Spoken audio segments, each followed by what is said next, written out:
Praise the Lord mga kapatid. Today is August 12 at Happy Summer's Day. At talaga po kayo ay nag-i-enjoy ng inyong summer for today. Kaya ako din po ay naka-t-shirt because the Lord, mainit po. Please take care. Mainit po sa labas. Tapos ikaw po ay naka-mask. So please take care of your body. Eat, drink a lot of water to cool down yung body po natin, no? Because mahirap na po, masyado pong mainit. So today we'll have our online Bible sharing. Medyo na late po tayo. At pasensya na po kayo mga kapatid. At salamat sa inyong paghihintay. And the Lord bless you. At pagpalain po tayo ng Panginoon sa ating pag-aaralan. We will study yung pagpapakain ng Panginoon ng 5,000 sa mga tao, no? And I pray that the Lord will going to be blessed again for today sa ating pag-aaral ng salita ng Panginoon. So please stay there and we will worship the Lord first. So God bless po sa inyo and the Lord bless you today. So Pastor Menchi, please sing us a song at purihin muna natin sila mga kapatid. Amen. Palakpakan natin muli si Lord sa gabi nito. Tunay nga na sabi nga kanina ni Pastor June po, mainit ang panahon natin ngayon. Kaya gawin din natin, maging mainit din po yung ating pagpupuri natin kay Jesus sa gabing ito. Amen? Kaya handa po natin yung mga puso po natin at wag lamang po kayo manood mga kapatid. Sabayan niyo po ako na sumamba po tayo sa ating nag-iisang Diyos na mabuti ang ating Lord and Savior, Jesus. Amen? So, mawit po tayo kay Lord. Amen. Hallelujah. Salamat po, Lord.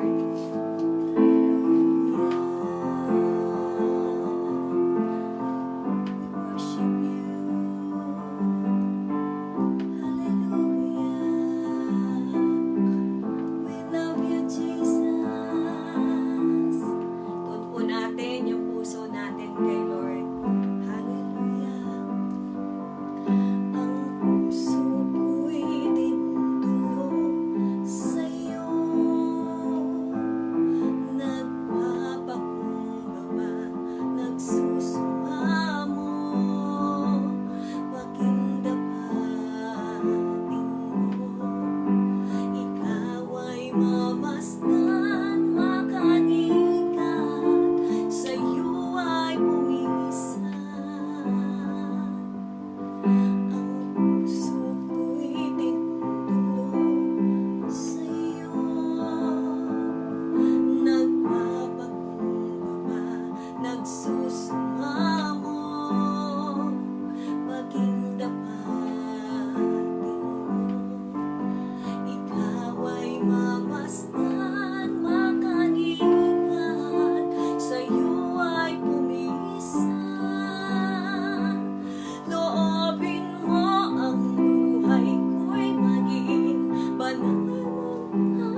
Salamat po, O Diyos, na tunay na aming Ama sa langit. Tunay na maghari kayo, Panginoon. Maghari kayo ngayon at magpakailanman. Sa pangalan ni Jesus, O God.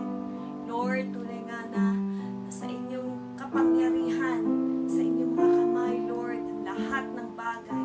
Dahil, Lord, kayo ang may gawa ng langit at lupa, O Diyos. Lord, pinupuri namin kayo dahil dakila at wagas ang inyong pag-ibig. Sinasamba namin kayo. Tunay na maghari ka, Ama. Sa pangalan ni Jesus, Lord God, maghari kayo, Lord, ngayon at magpakailanman. Salamat po, Panginoong Jesus. Purihin ka sa inyo ang mataas na papuri pagsamba. Salamat, Holy Spirit. In the name of Jesus. Hallelujah. Amen. Thank you. Palakpakan po natin ang Panginoong Jesus. Dakila ang Diyos na tunay na wagas ang pag-ibig po niya sa ating mga buhay. God bless everyone.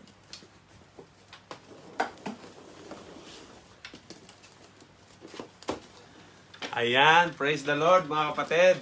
At Happy Summer's Day. Ano ho? At katulad ho ng ating advice kanina ho, please take a lot of water and take care of your body dahil nakamas ka pa. Plus yung wala kang tubig, talaga pong napakainit kapatid, no? But we believe by God's grace, ingatan niya tayo, no? And we'll just go on as long as the Lord give us grace to continue study His Word and speak about His Word. We'll continue on sa ating pag-aaral. Amen? Okay, so God bless po sa inyo. I pray that you are well today. Amen? Salamat sa Panginoon at tayo pong lahat ay may chance to study His Word and to learn about His Word. Okay? So ang aking po isi-share sa inyo ay ang pagpapakain ng Panginoon ng 5,000 people, no? At bago ko po umpisa nito, you need to a little of background dito, no? Sa karaniwan po, as I study, no, yung ating Bible, almost 19 yata yung aking nakita, no? Na makikita mo yan sa Synoptic Gospel at saka sa John, no? Synoptic, ibig sabihin ng synoptic, naririnig niyo po yan sa mga preacher o sa mga teacher, yung word na Synoptic Gospel o Synoptic Gospel, no? Ibig sabihin ng synoptic, iisa yung kanilang tema, iisa yung kanilang pinupuntahan ng kanilang kwento. Yan po ay ang Matthew, Mark at saka Luke, no? At yung John ay medyo kakaiba kasi, kaya ang tawag nila sa Matthew, Mark, Luke ay Synoptic Gospel, no? At tapos plus John, no? Si John ay naiba. Okay? Sa akin pong pag-aaral dito sa mga Synoptic Gospel at dito sa John, no? While studying it, nakita ko na bihira yung inuulit nilang apat. Silang apat, yung Synoptic at saka yung John, no? Na inuulit nilang instances. Halos ang nakita ko ay halos 19 na beses lang, no? Na binanggit sa Matthew, binanggit sa Mark, binanggit sa Luke, at binanggit sa John. Kaya kung minsan nahanapin mo sa Mark, wala kay Matthew, wala kay Luke, wala kay John. Pero itong pang 15 instances na ito sa Bible, maybe next time I will try my best to show it to you. 19 na beses lang ang makikita mo na parang pare-pareho sila ng tinutukoy. Okay? Bakit po ganon? Okay, maraming magtataka kayo at bakit ganon? Kung minsan binabagay dito sa kabila, hindi naman. Okay, tandaan po natin, no? Si Matthew ay, ang kanyang audience ay pinoportray niya, pinapakilala niya na si Jesus Christ ay King. King. Kaya mababasa niyo po yan lagi na Jesus Christ is King. Siya ay hari ng mga Hudyo, no? Mostly about the kingdom ang kanyang topic lagi, no? Si Mark, ang portrayal niya kay Jesus ay servant.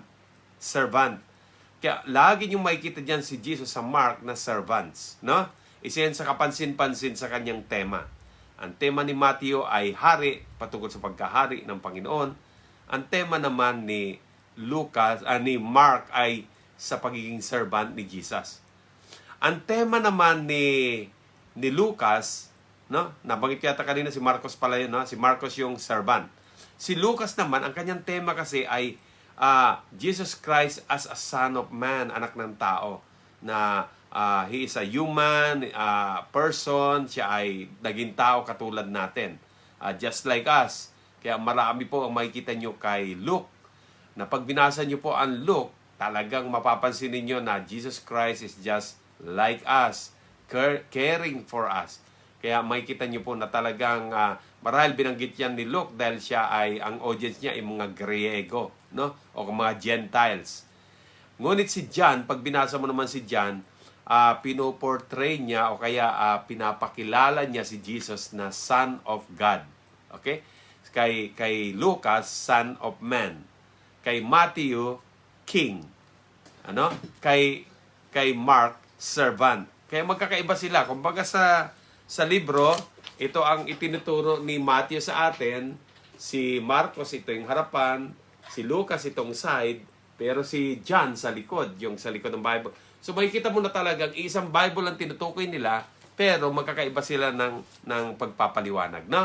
So that's how you see yung gospel.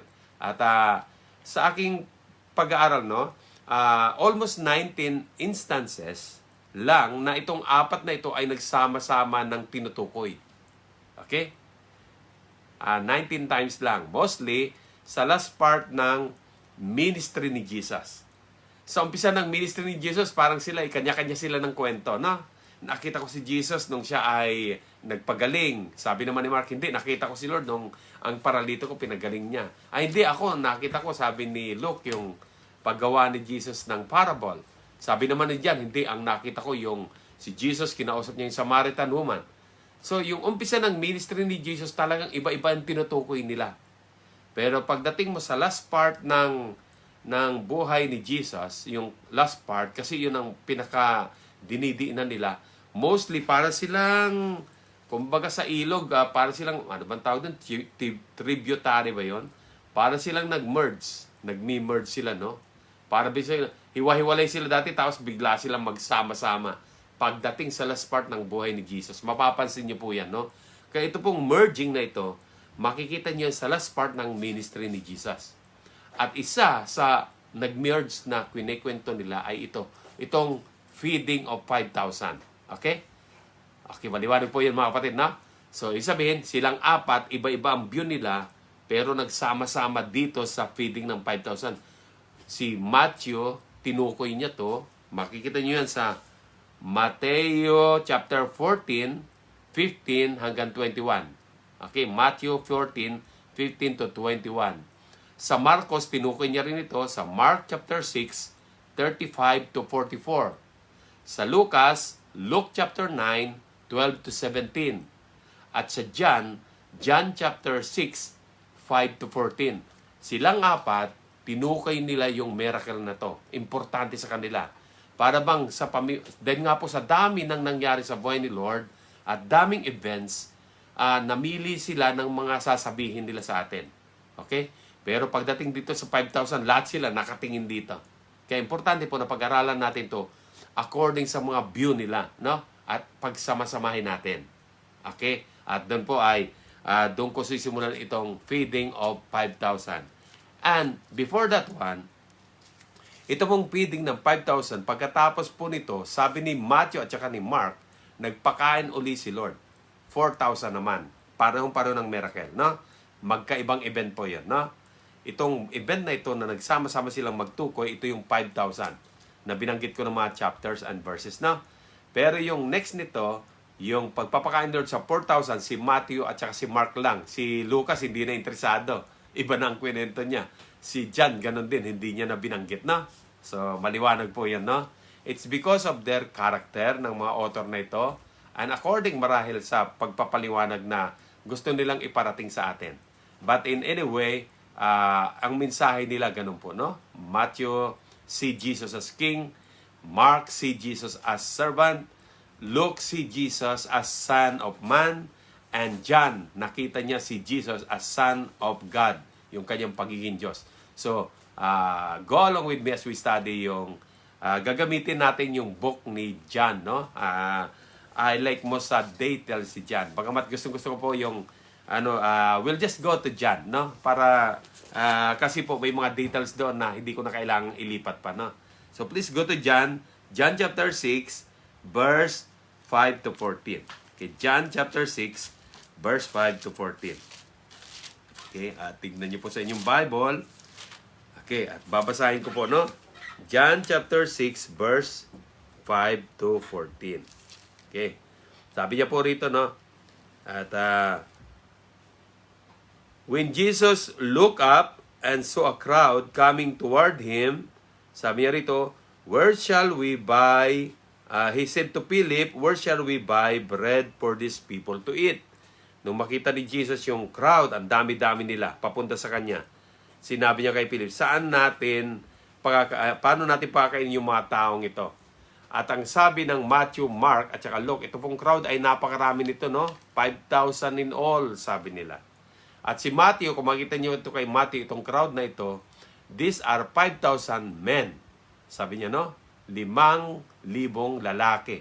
Kasi sa Israel kasi, yung mga babae excluded, no? Sa kanilang, kumbaga sa bilangan, mostly sa subordinate. Pero binanggit ni Matthew na may mga babae plus ang kanilang mga anak. So sa estimate mo talaga, hindi lang ito 5,000, no? Ito ay 5,000. Kung may asawa siya, then that's 10,000. Kung may tagdadalawang anak, that will be, ma-estimate mo yan ng mga 20 or 15,000. So napakalaking tao niyan. Napakaraming tao. At ito pong pinakain na ito ng Panginoon, no? 5,000 men plus, no? Plus. So hindi lang talaga 5,000. In short, no? Ang pinakain ni Lord. So many. More than 5,000. Yung title po kasi sa Bible natin, yung mga heading, nakalagay doon, Jesus feed the 5,000. Kung gagawin kasi ang title, dapat lagyan ng men, no? Jesus feed 5,000 men besides children and the women, no? So hindi kasi ganun ang mga headings ng Bible natin. So just to give you an explanation na marami po ito, hindi lang 5,000, no? More than 5,000. Okay? So sabi niya rito sa verse 5, sabi niya, when Jesus looked up and saw the crowd coming toward him. Bigyan ko po kayo ng background nito bago po nangyari ito. Yung time na ito si Jesus ay nag-withdraw na sa mga tao, no? Nag-withdraw na siya. Sabi ni Mark, inaya sila ni Jesus. Balikan ko sandali sa Mark, no? May dahilan kasi gusto ko ring malaman ninyong background, no? Para makita nyo talaga ang itsura nito. Punta kayo sa Mark chapter 6. Sabi ng Mark chapter 6, makikita nyo dyan na sabi rito, Mark chapter 6, verse 31. Sabi rito, then because so many people were coming and going that they did not even have a chance to eat. So, hindi na nakakain sila Lord Jesus Christ, no? At hindi na sila masyadong nakapagpapahinga. Pagod na sila. Kaya sabi ni Jesus sa mga disciple, halika kayo lang. Sabi niya, pumunta tayo sa isang lugar na malayo sa kanila para makapagpahinga rin kayo. Makikita mo rito ang compassion ni Jesus sa kanyang mga disciple din, no? Napapagod din ang mga disciple niya. Tandaan niyo po yung kapatid, no? Ang mga naglilingkod kay Lord, mahalin niyo po sila dahil napapagod din sila. No? Yung mga nagtuturo po sa inyo pong mga churches, please love them. May kapaguran din po sila kasi halatang-halata mo rito, no? Napapagod din ang mga disipulo ng Panginoon, no? So sabi niya, come with me, sabi ni Lord, at pumunta tayo sa Lord. So nagbangka sila, no? Nagbangka sila. So, pero ang event na ito, ang isa pang nagtulak na ito, sabi ni Matthew actually, nung nabalitaan ni Jesus na si Juan Bautista ay pinugutan ng ulo. Pinugutan na siya. So, nag-withdraw na talaga si Lord kasi ang next target siya na. Tandaan po natin, matindi na ang pagnanais nila na ipapatay si Jesus ng mga Hudyo. Gusto na nila siyang patayin. So, itong time na ito, nag-withdraw na si Lord hanggat pwede lang, mga disciple na lang ang kanyang i-gather. Kasi iba ang plano ni Jesus. Alam natin yan kasi naintindihan natin yung kanyang plano. Turuan niyang mga disciple, pag natutunan ng mga disciple yung kasi kakalat ang mabuting balita. So talaga disciple lang ang ano yun. Kaya lang, hindi niya mapigilan yung mga tao. Hinahanap nila siya. So yung time na ito na pinugutan si John the Baptist at yung mga disciple ni John, nagsabi sila kay Jesus na pinutol na yung ulo ni John the Baptist, pinatay nila siya. So nag-withdraw na si Lord. Pumunta siya sa Bethsaida, sabi ni Lucas, no? Ito ay, kung kayo po ay pamilyar sa mapa ng Israel, yung pong Sea of Galilee, sa north side nun, sa north, pinaka-norte niya, no? Yun po ang Bethsaida. At sa kaliwa niya ng konti, makikita mo doon yung Capernaum. Capernaum, no? At yung time na ito, binabagit na ang tao at ang populasyon ng lugar na ito ng Capernaum at saka itong Bethsaida ay tagto 2,000 lang. So, kung maliit na ano lang ito, na town, no? Na kung tagto 2,000 lang ang population nito, yung dumating na tao ay napakarami. Napakarami. Kaya, yung talagang sitwasyon mo rito, walang mapupuntahan yung tao. Kung sakali mang wala silang dalang pagkain, ay wala silang pagkukuhanan kay napakalit ng town. 2,000 lang ang population. Ibig sabihin, 20,000 ang pakakain nun, kung wala, kahit makitira ka sa mga bahay-bahay doon, hindi obra. No? So, ang sitwasyon talaga ay sobrang mahirap, no? Para sa time na ito. Ngayon, nung pinakain ni Lord, sabi niya rito, tinapunin niyo, no? Nung si Lord ay papunta na doon, sabi niya, remote place ito. Remote, solitary place. Ibig sabihin talagang malayo, mabundok, o hindi matao. Doon talaga pumunta si Lord. Ang problema, nalaman ng mga tao yun, inunahan nila siya. Bagamat nagbangka na si Lord, naunahan pa rin nila sa kanya. Imagine yung pagnanais ng mga tao na makita nila siya, no? Marahil din, ang sabi nga ng marahil yung bangka ay dumaan ng malakas na hangin na pasalubong. Kaya medyo mabagal ang pagpunta nila sa kabilang ibayo. Kaya naunahan sila ng mga tao. Kasi ang mga tao naglalakad, talagang sinundan nila yung biyahe nila, Lord, papunta sa kabilang ibayo, no? Sa papunta ng Capernaum o Bethsaida, no? Yung hanggang sa makalipat sila. Naunahan pa rin sila ng mga tao. At sabi nito, pagtingin ni Jesus, nakita niya yung mga tao. Nakita niya, ang dami. Hindi lang 5,000.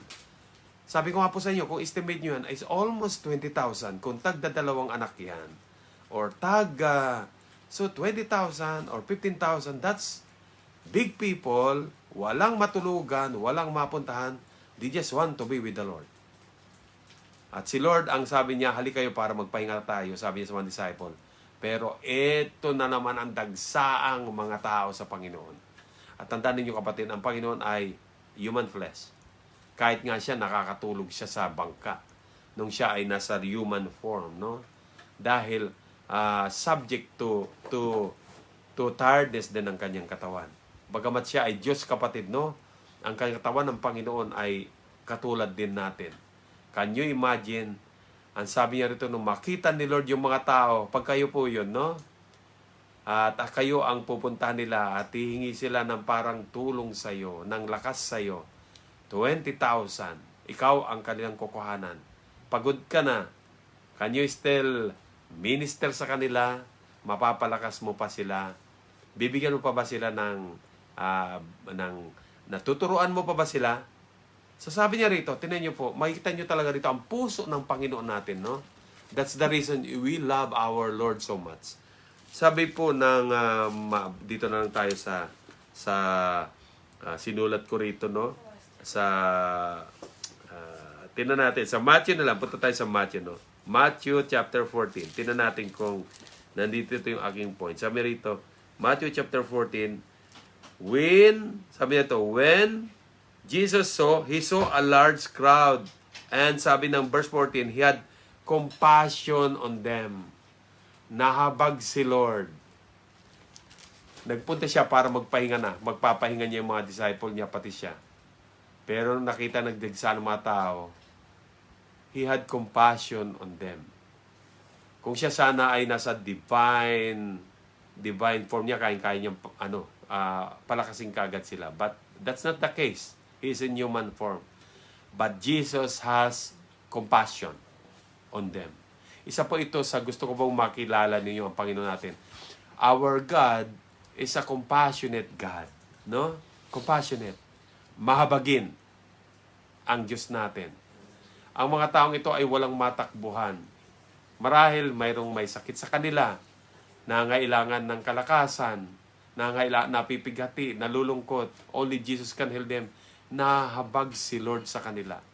At ang sabi ko, kahit na sa ganung kalagayan ng Panginoon, sabi ng Bible, Jesus felt compassion on them and Jesus teach them again. Teach them. Hindi nagsawa ang Panginoon. Sabi ko, Lord, paano mo ginawa yun? Tuturuan mo sila uli. Tuturuan mo sila 20,000 yan. Ang dami yan. Talagang ubos-ubos ang iyong lakas. Pero ginawa ng Panginoon dahil may habag siya sa kanila.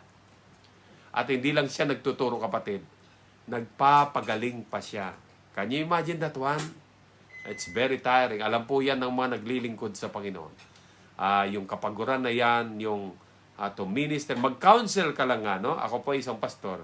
When you counsel, when you give strength, ipo-pour out mo yung iyong tenga, yung heart mo, yung puso mo to help the person na magkaroon siya ng panibagong pananaw sa buhay. You will spend time with him, sometimes hours. Pero ito po ay 20,000, kapatid, no? At yung iba rito may sakit, marami yung iba dumadaing sa Panginoon. Pero sabi ng Bible, Jesus has compassion on them. Isa sa marka ng ating Panginoon, He has a compassionate God. Tandaan niyo po lagi, nahahabag ang Panginoon sa atin. Huwag niyo pong kalilimutan yun, mahabagin ang ating Panginoon. Kaya huwag po kayong lalayo sa Kanya, no? Marami po kasi nagsasabi na natatakot ako sa Diyos kasi siya ay mabagsik na Diyos. Siya, hindi po totoo yun. Mapagmahal siya na Diyos. Maibigin ang Diyos natin. Sabi nga ng Bible, siya ay mahabagin. Sabi ng awit 103, siya ay banayad sa pagkagalit, no? Compassionate, slow to anger, abounding in love. Yan talagang Diyos natin. Yan ang Ama natin sa langit. Yan ang ating Panginoon sa langit, no? Mahabagin Diyos. Kaya po, kapatid, no? I pray, ang dalangin ko lagi na lagi niyong maalala sa inyong buhay na mayroon Diyos na mahabagin na laging nakatuon sa iyo, laging nakatingin sa iyo, laging may kahabagan sa iyo. Ang nais niya lagi yung ikagaganda mo, ikaaayos mo, ikagagaling mo. Yan ang ating Panginoon, no? So sabi niya, Jesus has compassion on them. At nung makita niya, ewan ko po sa Luke yun or sa Mark, sabi niya, dahil nakita niya silang parang mga sheep without a shepherd. Can you imagine? Nung makita niya yung mga tao, nahabag siya kasi, naku, walang aalalay sa mga to. Kaya sabi niya, He had compassion on them. Ang pagtingin niya, wala silang mga shepherd. Walang nag-aalaga sa kanila. At alam niyo naman, ang Panginoon talagang concerned siya sa mga tao na walang nag-aalaga sa kanila. Kung pwede lang yakapin niya lahat, isa-isa gagawin niya. Yan po ang kahabagan na binabagit ng pagmamahal ng Panginoon. So, nandito po sila, 5,000. The Lord teach them one by one. Hindi ko alam kung one by one, but I believe, no? Ang Panginoon maybe has a great voice speaking. Kasi kailangan mo ng malaking boses dyan. For many people. Hindi ko po sinasabing all the people can hear that one. I don't know how they do it, no? But just to speak that sound, it will take a lot of strength sa'yo. But Jesus just do it. The Lord just do it just to teach them. At hindi lang yon, kasama pa yung kanyang pagpapagaling. Kasama pa yung kanyang paghipo sa mga may sakit. At sabi nga ng Bible, no, kinuha niya pati lahat ng ating karamdaman sa kanyang body. Ayun po, napakalalim ko nyo pong pag-aaralan yan sa Isaiah 53, no? Kung paano nyo po binata yung ating mga kabigatan at mga karamdaman. At sa mga susunod po, marahil may papaliwanag ko po ng malalim. Pero ganyan po, kagrabe ang compassion at pag-ibig ng Panginoon na ipinakita niya rito, no? So, balik po tayo sa John. Sabi niya, nung sila'y nakita niya yung crowd, sinabihan ni Lord ang kanyang mga disciple. Kay John kasi directly sinabi niya, no? Ngunit dito, actually, nagtanong siya. Sabi sa Luke tayo, no? Please, go and see. Sabi ni Jesus, go and see. Tingnan mo. Kasi sabi nila, Lord, nung medyo pagkatapos nilang magturo, medyo pahapon na yon, medyo gugulumihan na yung mga disciple. Siyempre nga naman, sabi ko nga sa inyo, 2,000 lang yung bayan na yun. 20,000 sila kung sakali man, no? Paano mo babahayan yun? Paano mo papakainin yun? Worried dito yung mga disciple. At sabi ng John, si Jesus mismo, meron din siyang initiation, no? Sabi niya rito, sa John chapter 6, sabi niya, when Jesus looked up and saw the crowd, sinabi niya kay Philip, Philip, saan natin bibili ng pagkain sa mga taong ito? Marahil si Philip ay very close sa finances, di natin alam. Bagamat si Jude, si Judas ang may hawak niyan. Pero ini-estimate niya dahil si Philip marahil ang malapit sa kanya. Sabi niya, Philip, paano tayo bibili ng pagkain para sa mga taong ito? Pero sabi rito, no, tinanong niya yan upang subukan sila, yung mga disciple. So may ibig sabihin po yun, no?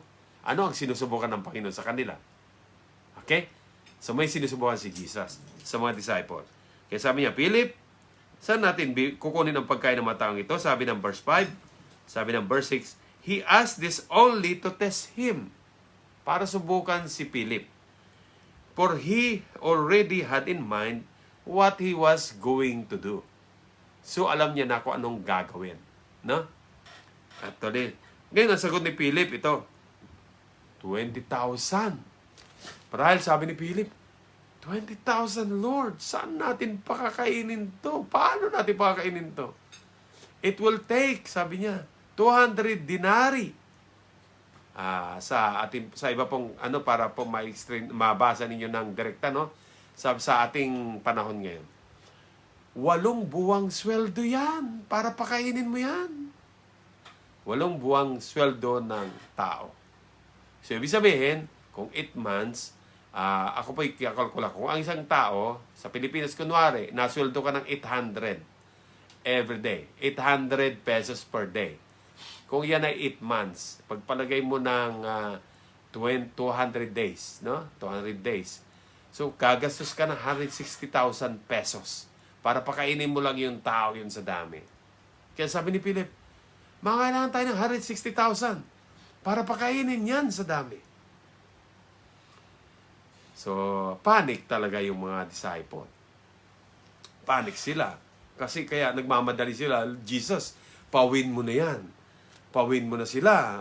Hapon na. Walang rito sa bundok na to. Walang matutulugan dito. Walang mapupuntahan dito. Pero alam na ni Lord ang kanyang gagawin. Sinusubukan niya lang si Philip, no? Kung hanggang saan, marahil sinusubukan niya si Philip para si Philip mismo makilala kung sino siya. Okay? Kaya in-emphasize ni John dito. Si John lang nagsabi dito na alam na ni Jesus ang kanyang gagawin. Kasi ang pagpapakilala ni John kay Jesus is the Son of God who has the power over everything. So hindi lang siya compassionate na Diyos, kapatid, no? Hindi lang siya yung Diyos na mahabagin at nahahabag sa mga tao. Siya rin ay anak ng Diyos. Siya rin ay Diyos na kaya niyang gumawa ng kahit anong miracle. Amen? So sabi niya rito, Jesus know what to do. So sabi niya rito, so kinausap nila yung kanilang isa pang disciple niya, si Andrew. Ito po yung si Andrew, kapatid po ito ni Pedro, no? Dito niyo lang lagi makikita itong si Andrew. Karaniwang tingin, ito talagang people-oriented itong si Andrew, no? Ito po hindi laging malapit sa inner circle ni Jesus. Pero pagdating sa people, nako, palakaibigan yata itong si Andrew. At kaya sabi niya, nung tinanong ni Lord si Andrew, sabi niya, isipin mo naman, go and see, sabi ni Lord sa Luke yata yun sa Mark, no? At nung naghanap sila, si Andrew nakakita siya ng bata, isang boy, sabi niya, here is this boy, sabi niya. Sabi ni Andrew, sa verse 8, John chapter 6 verse 8, Andrew, Simon, Peter's brother, spoke up, here is a boy with 5 small barley loaves and 2 small fish. Hanggang saan ang abutin ito? 5 barley loaves and 2 small fish. Yung barley loaves, ito po ay the poor man's bread. Pagkain po ng mga mahihirap.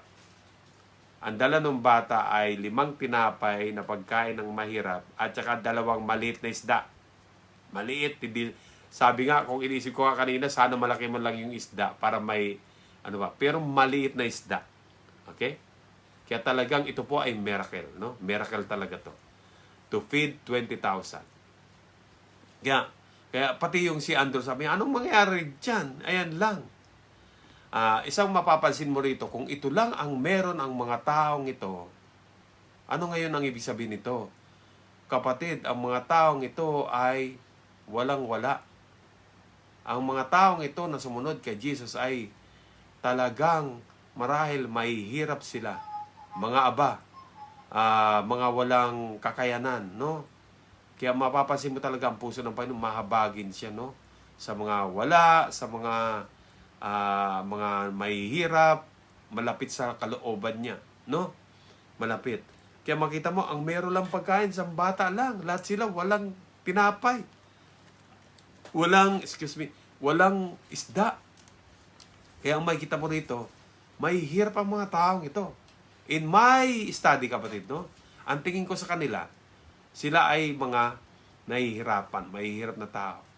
Sabi ng Panginoon, so please, make them sit down. Pinaupo niya sila. So sabi niya, ito po ay greenery, medyo mag-green ang lugar na ito. Kaya sabi niya, maybe ito ay late winter na or early spring nung time na ito, no? Nung nangyari ito. Kasi madamo yung lugar eh, no? Siyempre, pwede silang umupo. At pinaupo sila ni Lord, inutusan niya mga disciple, tag 50, tagwa 100. Upo kayo, 50, 100. Yan ay karaniwang grupo-grupo na ginagawa nila. Mababasa niyo yan sa Exodus, no? Sa Exodus, ganyan kasi ang forma nila. Parang yung kampo ng Israelite noon. O 50-50 kayo, o tagwa 100 kayo. So, ganong forma po ang ginawa nila, no? Nung ang mga taong ito ay nag-upuan. Kaya, picturean niyo po yun. Kulukulumpol na tag-100. Kulukulumpol na tag-50. 20,000. At ito po ang Panginoon. Sabi niya, then Jesus said, have the people sit. Dan sabi ng verse 10, there was plenty of grass in that place. And the men sat down, about 5,000 of them. Plus, of course, sabi nga rito ni Matthew, no? Plus yung mga nanay at tsaka yung mga children, no? So, hindi lang 5,000 talaga to. So, sabi ng verse 11, at dito mo po makikita ang isa pang ano ng Panginoon, no? Verse 11, Jesus took the loaves and give thanks. Kinuha ni Lord yung tinapay and He give thanks. Actually, sabi ng Matthew, ng Mark, ng Luke, sabi niya, He took the bread, He thanked God, He break it, He bless it, bless niya muna, and then He break it. And then He begin to spread it. Alam niyo po, kahit anong imagination ang gawin ko, sabi ko, Lord, napaka-marvelous, marahil nung inyo pong binibreak yung bread. How it is being multiplied. I don't know. Marahil nung ito'y nilalagay sa basket ng Panginoon. Pagkatapos niya po itong ipanalangin sa Amang Banal, yan po ang Panginoon, He give thanks to God. And then, He bless it. Yes, that Jesus can bless dahil siya rin ang Diyos, no? Siya ang Diyos anak. Kaya nung ito po ay kanyang binibreak, the power is there. The blessing is there. When He bless it, it multiplies. When He break it. Tingnan niyo po, the reason we give thanks sa ating pagkain, no? The reason we give thanks, we bless it. Kasi nagmumultiply yan. Kahit maliit lang na pagkain yung kapatid, pag pinanalangin mo yan, pinasalamatan mo kay Lord, masarap yan. Amen? Kaya panalangin niyo po ang inyong mga pagkain. Have a gesture of giving thanks. Kasi mismo ang Panginoon, mapagpasalamat siya sa pagkain na ito. Kaya tayo rin po, pag kayo nakain, utter a thanksgiving prayer sa inyo pong mga pagkain. Ano ho? Because it's good to give thanks, nagiging blessed yung ating kinakain. So habang binibreak ni Lord yung pagkain, He begin to distribute, pinapadistribute niya. At alam niyo po nangyari, the miracle happens. The miracle happens. Sabi niya rito, and He did the same with the fish. Yung maliit na 2 isda, pinagpira-piraso ni Lord and He began to distribute it. Marahil sa mga disciple, no? At sabi niya, when they had enough to eat, He said to His disciple, actually, they began to distribute. Can you imagine? From that 2 fish, 5 loaves of bread, marahil habang ginagawa ito ni Lord, nilalagay sa basket, it multiplied there. I don't know. Hindi ko nakita. But, marahil, habang nilalagay niya, hindi nauubusan. Hindi nauubusan. Kaya mahalaga po ang pananampalataya, kapatid, no? Kasi, Jesus Christ give thanks at hindi nauubusan yung kanyang ginawa. At tayo, hindi naman tayo ang Panginoon, no? When we give thanks, tinan nyo, pag pinasalamatan nyo yan, God multiply it miraculously. Kaya maigi po na tayo po'y mapagpasalamat sa ating mga natatanggap at kinakain. At minumultiply yan ng Panginoon. Amen? So, makita po natin dito, sabi niya rito, then didistribute it. Marahil takanta kayong mga tao, bakit balikan ng balikan at ang Panginoon ay break ng break? Marahil, habang ginaganon ni Lord yung bread, andun pa rin yung bread, no? We don't know. Pagpunit niya na ganun marahil, meron na naman kapalit. Pagpunit, meron na naman. So the miracle is there in blessing and giving thanks. We never saw it, but it began to be distributed sa marami, no? Kasama rin yung feast. And the Lord is the one doing it, breaking and distributing it sa mga disciples. 20,000 on that day. 5,000 to 20,000. At sabi ng Bible, no? They had enough to eat. Lahat po sila. Sabi ng, basahin ko po sa Matthew, no? Or sa Mark na lang, o sa Matthew, no? Sabi ng Matthew, chapter 6, chapter 14, titignan po natin. Matthew chapter 14, kahit sa Mark, tingnan nyo po, yung binanggit kong verses kanina. Sa Matthew chapter 14, sabi rito, at sabi nyo, then they give them to the disciple and the disciples give to the people. Sabi ng verse 20, Matthew 14 verse 20, they all eat and were satisfied. Satisfied. Nagkaroon sila satisfaction doon sa pagkain na yun, no? Talagang busog na busog po sila. Hindi yung tingi-tingi ang kinain nila. Talagang busog sila. Satisfied. Bundat marahil. Satisfied, sabi niya dyan. At talaga po ito ay miraculous na ginawa ng Panginoon. When He fed the 5,000 plus, no? The 20,000 or the 15,000 people, all of them are satisfied. At hindi lang yon ang nangyari. Tingnan po ninyo. Inutusan pa sila ni Lord. Sabi ni Lord sa John chapter 6 verse 12. Nung kumain na silang lahat at satisfied sila, huwag niyong hayaang mayroong masayang. Sobra-sobra. Pero yung mga tira-tira, sabi ni Lord, huwag niyong hayaang masayang yan. Ipunin ninyo yan. At alam niyo kung nakaipon pa sila ng 12 na natira. Ginather ng mga disciple yun, no? At makita mo rito ang isang, bagamat ang Diyos ay mapagpala, kapatid, no? Makita mo rito ang pagiging masinop. Ang pagiging, ang tawag dito, walang waste. Let nothing be wasted. Ayaw ng Lord na nawi-waste yung mga bagay na walang na tinatapon lang ganon. So yung mga bagay po na over sa atin, wag nating itapon. Marahil may nangangailangan pa niyan, no? Wag mong itapon. Kung ikaw ay meron at may pasobra ka, pamigay mo sa iba nang sila rin ay magkaroon, no? Kasi iyan ang ugali ng ating Panginoon, no? Walang waste, walang sayang. Gather yan. Pero sa Jew, sa tradisyon talaga nila, o sa kanilang paniniwala, no? Para sa kanila, yung mga tira na yun ay wag dapat masayang dahil yan ay regalo ng Diyos. Regalo ng Diyos. Yung mga maliliit na tira na yun ay regalo pa rin ng Diyos. Kaya pag trinit po natin ang mga bagay na pinagkakalob ng Panginoon sa atin bilang regalo ng Diyos, alam nyo, pinagpapala yan. Kapatid, tinan mo kahit ang ulam mo ay ano pang ulam natin na para bang staple natin o kaya para bang sa tingin nila ay 4 months bread o ganon. Pero kahit na yan ang tingin nila, no?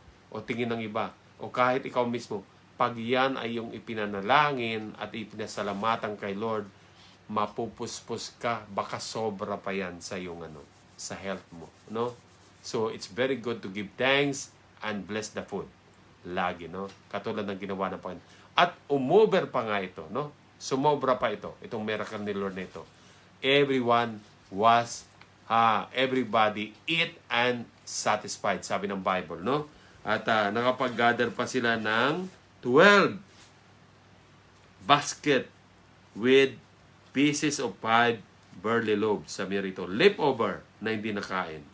At kung makita, sabi ng verse 14, yung miraculous sign na ginawa ni Lord, ito na. They began to say, ito na yung propeta na darating. Ngunit ayaw pa ni Lord, no? Kasi talagang gagawin nila siyang hari dyan. At para sa kanya, hindi kasi yun ang gusto niya, no?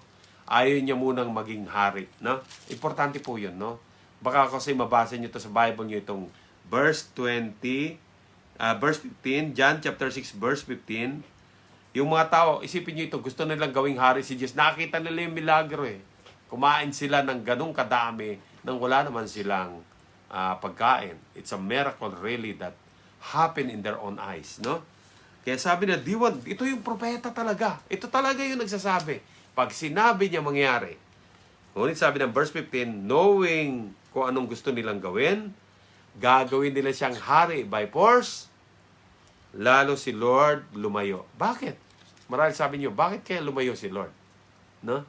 Kasi po yung time na ito, ang intention ng Panginoon, hindi para pakainin yung tao at pagalingin lang yung tao. Okay? Yan po ay human needs na kailangan niya lang i-met. No? Hindi niya lang intensyon na pagalingin at pakainin yung mga tao na yan ay human needs. Ang gusto ng Panginoon talaga, kung bakit siya umiwas dyan, ang gusto niya, mapuspos talaga yung tunay na pagkagutom ng tao. Tunay na gutom. Yung gutom ng puso. Nagugutom kasi ang puso, no? Hindi yan mapapakain ng kahit ano pa man. Ang tanging makakapagpuno lang talaga diyan, kapayapaan galing sa Panginoon. Kaya yung time na ito, sabi ni Lord, ang gugustuhin nila yung pagkain lang na napumupuno sa kanilang katawan. Nakakain kasi sila. Kaya hindi ako papayag, sabi ni Lord. Gagawin ko yung mas grabing pagmamahal ko sa kanila. Ibibigay ko na yung aking buhay sa kanila. Kaya sabi ni Jesus, I am the bread of life.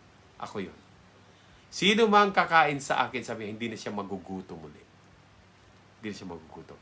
Ibig sabihin nun, pag tinanggap mo si Jesus, yung gutom kasi, tinatawag niya yan, gutom ng kawalang halaga, gutom ng kawalang pag-asa, gutom ng kawalan ng layunin sa buhay, gutom ng parang tingin niya, walang kapalaran na ang sumira ng ang buhay niya ay pinapabay niya lang sa kapalaran. Yan po ang gutom na yan eh. Sabi ni Lord, hindi. Wag. Sabi ni Lord, may layunin ako sa iyo. May pag-asa ka. May nais akong gawin sa buhay mo. Mayroon ka pang magagawa dahil ako mismo. Pag ako ay tinanggap mo, ako ay kinain mo dahil ako yung tinapay na hindi nauubos. Sabi ng Panginoon, pag kinain mo ito, pag tinanggap mo ito sa iyo, magkakaroon ka ng pagkain na hindi nauubos. Sabi ng Panginoon, kayamanan, kagalakan na hindi nauubos. Kapayapaan na hindi nawawala. Kapayapaan ng puso na hindi na kahit ano man nangyari sa paligid mo, wala ka pa rin takot. Yun po ang tinapay na ito na binabagit ng Panginoon. No? Sabi niya, kaya kainin ninyo. Alam niyo po yan, no? Kaya nga po, ginagawa nating simbol yan. Ito yung aking katawan. Kainin ninyo ito. Bakit? Doon tayo mabubusog. Nabubusog yung ating kaluluwa. Yun po ay simbolismo na kailangan natin si Jesus sa heart natin para po tayo ay mapunan. Kasi kung hindi, lagi tayong magugutom. Nandiyan lagi ang kapaligiran natin, kawalan ng pag-asa, kawalan ng layunin. Para bang yung iba sabi niya, sa panahon ngayon, wala na akong matignan. Wala na talagang chance. Meron. Mayroon pang tinapay. At yun ay tinapay ng buhay. Ino-offer ni Jesus para sa ating lahat. Sa atin, sa iyo at sa akin. At bago po ako magtapos, no, parang thoughts lang ito. Kasi pinag-aaralan ko siya, no. Itong Matthew na ito, alam niyo po yung inipon nilang tinapay, 12 basket ang naipon. At pinagadan niya sa kanyang disipulo na 12 na para maipamigay yung matinapay. Para bang binabanggit ng Panginoon, tayo rin, kung ikaw ay disipulo ng Panginoon, magturo ka ng kapayapaan sa mga tao. Pamahagi mo yung salita ng buhay. I-share mo tungkol kay Jesus. Marahil ikaw yung isa sa pumulot ng matinapay na yon. Baka ikaw isa doon sa 12 na yon. Kasi 12 disciples, di ba? 12 basket. Sabi ni Lord, ginawa ko, gawin mo rin. Ikaw naman ang mamigay. Gamitin mo yan. Yung natutunan mo, i-share mo sa iba. Mag-pray ka, isang tinapay yan na kailangan ng iba. Palakasin mo siya, encourage mo siya, kung isa ka sa manggagawa ni Lord. Na-amaze nga ako mga kapatid, no? Kasi binasa ko yung kasunod nito, kasi gumawa na naman ng miracle si Lord. 4,000 na naman pinakain niya. At alam niyo kung ilan yung tira? 7 basket. Una, 12 basket. Sabi ko, pang 12 disciple yon. Yung sumunod, kasunod lang nun, sa Matthew, ilang verses lang yan kapatid, no? Tinan niyo po, sa Matthew, tinan natin. Para po, ano lang ito, school of thought lang, no? Hindi ko sinasabing ito ay, ito nang ibig sabihin, para lang po expand lang natin yung ating kaalaman, no? Sa Matthew chapter, tinan natin, no? Matthew chapter 15, verse 29. Ayan. Nagpakain na naman si Lord. 4,000 naman ang kumain. Ayan. Kayo na po magbasa dyan. Matthew chapter 15, verse 29 hanggang 34. At alam nyo yung natira naman dito. Ganon, halos ganon na ganon. No? Pero dito hindi na sila masyadong nag-ano kay Lord. No? Pero hindi pa rin natuto. Nagtatanong, Lord, saan tayo ko ng pagkain? Ganon pa rin sila. No? Pero dito hindi na sila masyadong mareklamo rito yung mga disciple kasi natuto na sila, no? Pero tinan po natin, kasi gusto kong i-point out yung resulta nito. Sabi niya rito, ilan pa yung natira, sabi ni Lord, na igagather, sabi niya rito, nung ipinapagather ni Lord yung naiwan, no? At sabi nila, lahat sila ay kumain din at nabusog. Sa verse 37, sabi niya, nung ipunin ng mga disipulo ito, ang naipon nila ay 7 basket. 7 basket. Ito po yung karagdagan ng kaalaman ninyo, no? Ako po yung nakita ko po, no? Mayroong 12 disciples at mayroon yung sumunod sa kanila yung 7 deacons. Nandun po sa Acts yun, no? Acts chapter 6. Yung 7 deacons. Para bang pinapasa ito ni Lord sa atin na ito rin ang gawin natin, no? Kung ikaw ay nagbibigay ng kagalakan, nagbibigay ka ng kasiyahan sa iba, nagbibigay ka ng pag-asa sa iba, ipasa mo rin. At sila rin magbigay din sila ng kagalakan sa iba. Kasiyahan sa iba. Yun po ang akin napansin rito, no? Na para bang ito'y mensahe rin sa atin ng mga, kung kayo po ay lingkod ng Panginoon, kung kayo po ay leader ng Panginoon, magpakain kayo, sabi ng Panginoon. Pakainin mo rin sila. Kasi hawak mo rin yung basket. Ngayon, paano pag hindi po ako yung pastor ng kung ikaw ay leader, kasi yung kasunod dito, mga deacons, 7 basket, o ibig sabihin, 7 yung deacons. O sila rin pwede rin magpakain. Huwag niyo pong ipang-imbot ang panalangin. Huwag niyo pong ipang-imbot pag may magagawa po kayo na bagay na makakatulong. Dahil yan po ang puso ng ating Panginoon, no? Pero higit sa lahat, yung tinapay na nagbibigay ng buhay, huwag po natin kakalimutan. Kasi mas higit yun sa laman ng tiyan. Mas higit yun sa damit. Mas higit yun sa pang-araw-araw natin. Yun po yung buhay na wala hanggan. Na siyang tunay na magbibigay ng pag-asa sa isang tao. Yung alam niya, mayroong Panginoon na nagmamahal sa kanya, na very compassionate sa kanya. Ang pangalan niya, si Jesus Christ. Amen? At kung sa ating pong pag-aaral, yung pong ating pinag-aralan, na yung pagpapakain ng Panginoon, ito po yung makikita ninyo sa Matthew chapter 14, 15 to 21, Mark chapter 6, 35 to 44, Luke chapter 9, 12 to 17, tapos sa John chapter 6, 5 to 14. Okay, tayo pong lahat ay manalangin at kung first time nyo pong mapakinggan ito kapatid, mabagin ang Panginoon. Mahal na mahal ka niya. At ang dalangin ko, papasukin mo siya sa puso mo. At mararamdaman mo, masasatisfy ka kasi bibigyan ka niya ng tunay na kapayapaan. Ang tunay na kapayapaan sa Panginoong Hesus lang natatagpuan. Tingnan niyo po, saan po kayo pumunta? Tumingin kayo sa paligid ninyo, walang kapayapaan kahit saan. Alam mo, ang nangyayari sa atin ngayon, isa lang ang pwede nating kuhanan ng kapayapaan. Alam nyo? Wala sa harapan, wala sa likod, wala sa side. Saan? Sa taas. Kalangitan. At sino po nandoon? Ang ating Panginoon. Na sinasabi, tumingin kayo sa akin, pupuspusin ko kayo. Tatanggalin ko ang inyong mga takot, ang inyong mga pangamba. Kung kayo po ay merong ganong puso, kapatid, nangangamba ka, may takot ka, at naliligalig ka, kuminsan nalilito ka, nawawalan ka ng pag-asa, or in short, nangailangan ka ng tunay na nagmamahal sa iyo, walang ibang magagawa niyan kundi ang Panginoong Hesus. Dalangin ko na tanggapin mo siya. At tutulungan kita, kapatid, no? Gayahin mo ang aking panalangin. Walang malayo sa panalangin. Naririnig ng Diyos ang panalangin na ito.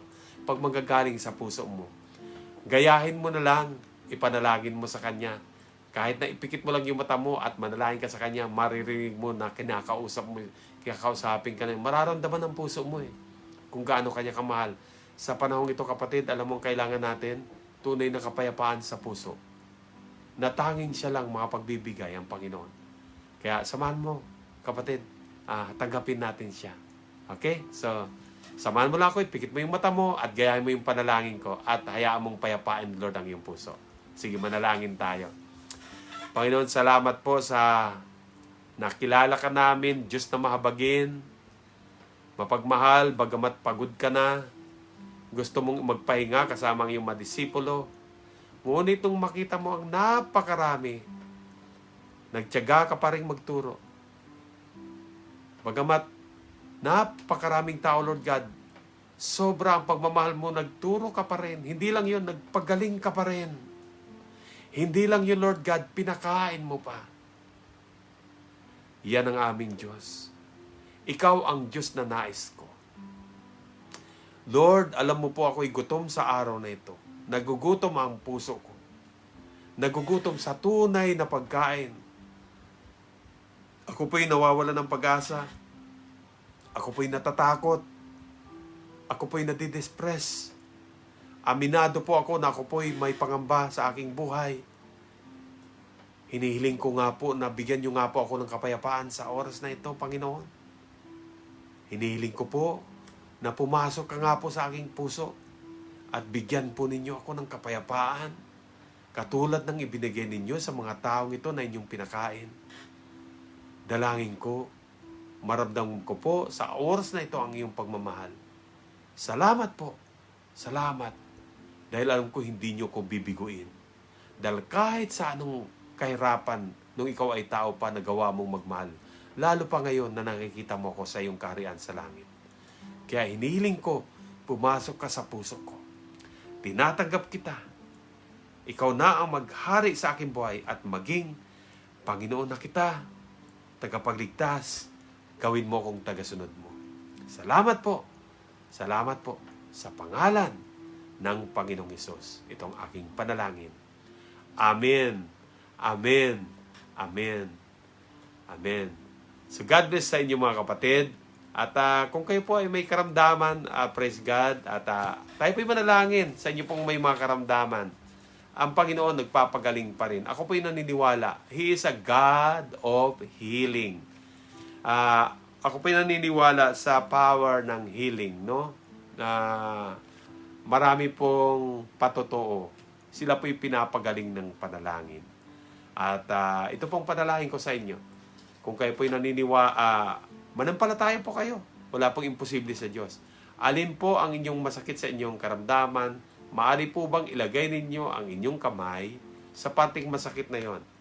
Ano po ang koneksyon niyan, Pastor? Pananampalataya po ang koneksyon. Wala na pong iba. Manampalataya ka na hipuin ng Panginoon ang bagay na yan na masakit sa iyo. O alin man dyan. At hayaan yung ang Panginoong Hesus ang magpagaling sa iyo. Hayaan nating makita niya tayo sa langit at hipuin niya kayo sa oras na ito. Tayo po'y manalangin. At iunat ko po yung aking kamay dyan, nawa dumating po ito sa iyo at maramdaman mo ang kagalingan ng Panginoon. Lord Jesus, hayaan niyo po, Lord God, ito po ay maging pagpapala sa kanila. Ang dalangin ko, Panginoon, Hipuin niyo po ang mga masasakit na ito o may karamdamang ito na bahagi ng kanilang katawan. In Jesus' name, hipuin niyo po at inyo pong pagalingin sa pangalan ni Jesus. In the name of Jesus. In Jesus' name. In Jesus' name. In Jesus' name. Hayaan niyo po magkaroon ng kagaanan, Lord, ang ulong ito in Jesus' name. Lord, yung pong leeg na ito, Lord God, kung ano man po ang meron sa leeg na ito, Lord, kung ito man ay goiter o anumang sakit, karamdaman o cancer, in Jesus' name. Hipuin mo ito, Lord, at ito po'y gumaling sa pangalan ni Jesus. Oh, hallelujah. Lord, ang kanya pong katawan, ang kanyang tiyan, ang kanyang, Lord, inside her body, I pray in Jesus' name, be healed sa pangalan ni Jesus. Be healed. Be healed. Ano man ang iyong karamdaman, hindi mo man masabi, be healed. Manampalataya kapatid, be healed in Jesus' name. Lord, heal them. Mahaba po ang iyong kamay sa langit. Iunat mo sa mga katawang ito, Lord. Iunat mo at maramdaman nila ang iyong mapagpalang kamay. Heal them, O Lord Jesus Christ. Heal this body in Jesus' name. In the name of Jesus. Salamat po, Panginoon. Sa inyo po ang papuri ngayon pa lang. Hayaan mo ang iyong mga anak ay makaranas ng kaginawaan, kagalingan, kompletong kagalingan sa inyong pangalan. Sa pangalan ni Jesus, itong aking panalangin at panalangin namin lahat. In Jesus' name, Amen, Amen, and Amen. So, praise the Lord mga kapatid. I pray that the Lord has blessed you today. So, pagpalain po kayong ng Panginoon. It's a very hot summer day. At please take care of your bodies mga kapatid. Drink a lot of fluid. Take care of your body. Pray. At hayaan natin na malalampasan din natin ang ating kalagayan ngayon, no? Because magtiwala lang po tayo sa Diyos, no? Siya lamang po ang nakakaalam ng lahat ng bagay-bagay. At magtiwala lang po sa Kanya, tayo sa Kanya. One day at a time, kapatid. One day at a time. And you will make it. Amen? So God bless po sa inyo. Have a pleasant day. This is your Pastor June. At see you again po next week. God bless you. Bye-bye.